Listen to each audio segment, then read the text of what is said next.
तर मंडळी, आज मी बनवणार आहे गव्हाच्या पिठाचे एकदम खुसखुशीत व टेस्टी असे उकडीचे मोदक। त्यासाठी मी ओल्या नारळाचे सारण बनवून घेतलेले आहे। त्यामध्ये गूळ, खसखस व विलायची पावडर एवढे टाकले आहे।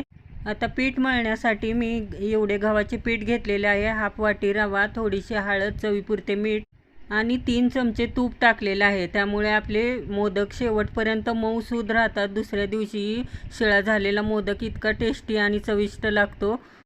ते पीठ मी 30 मिनिट भिजण्यासाठी ठेवले। छान भिजून दिले पीठ। नंतर भिजल्यानंतर त्याच्या अशा गोळ्या केल्या। गोळ्या करून हे अशी वाटी करून घ्यायची। त्यात भरपूर असे सारण भरायचे। सारण भरपूर भरले म्हणजे मोदक आपला खूप छान असा चवीला लागतो।